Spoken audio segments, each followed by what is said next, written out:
The Mecklenburg County Health Department has completed an important phase in its 2013 Community Health Assessment with the conclusion of its priority-setting exercise.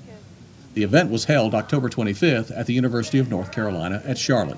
We worked really hard to be inclusive of the community and the diversity of the community, and by looking around, I think we did a pretty good job. The one aspect that I really love about this community health assessment work is that we're not just looking at the performance of any one organization or program, but we're actually looking at what the community needs are and also assessing the resources that we have in the community to tackle problems.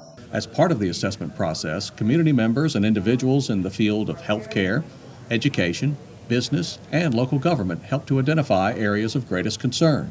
One of our classes, we did a community health assessment, and we have never really seen it before. We could just saw it on paper, so we never actually saw it in person. So just to see this, community members from all walks of life, very diverse crowd getting together from different interest areas and deciding what is needed in the community. It's just amazing to see it in person. Items are prioritized using the following criteria: the magnitude of the problem, the severity of its impact, the presence of effective interventions, the degree of public concern and awareness, and the urgency of the problem.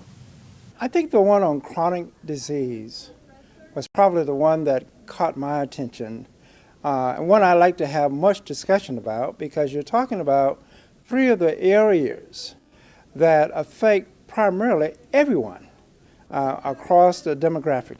So I'm involved community-wise, and healthcare has always been my passion because I've always been in that area. So that's one of the reasons why I came here, so I can take back this information to the community and to the churches, the information. This year, access to care, chronic disease, mental health, and violence were ranked among the top 4 priorities. The Community Health Assessment is required to receive state funding and to maintain an accredited status for the Mecklenburg County Health Department, and serves as a valuable resource for health information and planning purposes. The full Community Health Assessment report will be available in January and can be seen online at www.mechhealth.org. The assessment is followed by a planning process with action plans due to the state in June of 2014.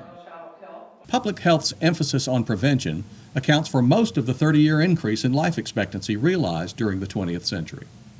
For more information, visit www.mechhealth.org.